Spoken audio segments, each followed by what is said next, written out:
Français 4, présent du subjonctif. This is the last past tense that we are going to cover this year. And the Passé du Subjonctif actually combines a lot of the things that you already know.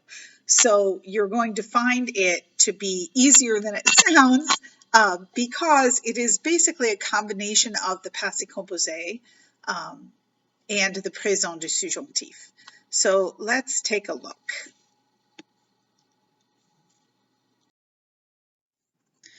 The Passé du Subjonctif is the past tense of the subjunctive, exactly like it sounds. So we have done the Présent du Subjonctif. Now we are doing the Passé du Subjonctif. The Passé du Subjonctif is used in the same way as the Présent du Subjonctif, but if you want to talk about things in the past, and we will do some examples later. The Passé du Subjonctif is very easy to form because it follows the same rules of conjugation as the Passé composé.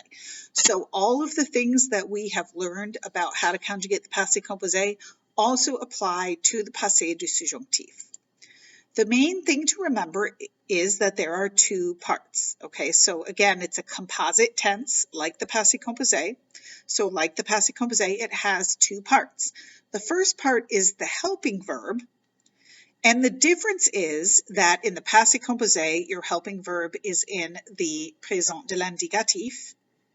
And we've also done the plus que parfait, where the helping verb is in the imparfait. This time, your helping verb is in the présent du subjonctif. So you have to be sure that you go back and you know the different forms of avoir and être in the présent du subjonctif, because those are our two choices for helping verbs. So if you do not remember, both of those are irregular in the présent du subjonctif.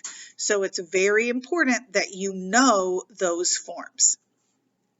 The second part is the past participle, and those are exactly the same as the ones you use for the passé composé, which are the basis for what you use for the plus que parfait. And again, this follows all of the same rules of conjugation. So choosing your helping verb is the same, remembering that être uses the maison d'être Vandertramp verbs and also pronominal verbs, those verbs with se in front of them. The past participles are going to be the same, and the agreement is going to be the same.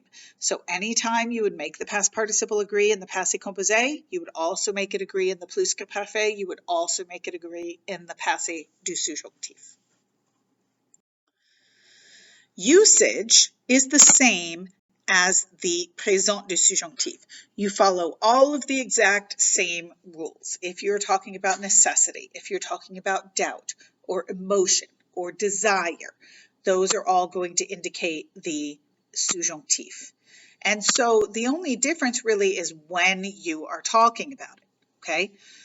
The first clause might be in the present tense. For example, I doubt that you did your homework. Well, I doubt is present tense, but you did is past, so we would put that in the passé du subjonctif. But it can also be in the past.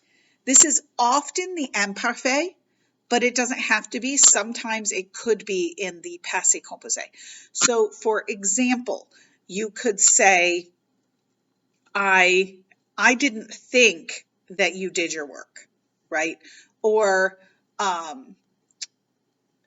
you wanted me to do something, all right? So those are situations where the first clause might be in the passé. So the easiest way to figure this out is to take a look at some examples. My mom is thrilled that I did my homework. So here we have two subjects. Remember, we've got my mom and we've got I. We've got to have two subjects. We've got that. So that's the que. So remember, the first thing with the subjunctive is you got to have two subjects. You got to have que. We have that. Then we're going to look at our first clause. Our first clause is my mom is thrilled. That expresses emotion. Because that expresses emotion, whatever this verb is, in the second clause is going to be in the subjunctive. In this case, it is in the past tense in English, so it is going to be in the passé du subjonctif in French. So here we have, my mom is thrilled, ma maman est ravie que j'ai fait mes devoirs. Okay, she is thrilled that I did my homework. And again, that's passé du subjonctif. So helping verb is avoir, j'ai, and then the same past participle that I've known since I learned the passé composé. Let's take another one. I don't think that Marie went to school. Je ne pense pas que Marie soit allée à l'école. So again, two different subjects. I don't think that Marie did something with the que in the middle. I don't think, je ne pense pas, that she went. This is past, so the subjonctif also has to be in the passé. Que Marie soit allée à l'école.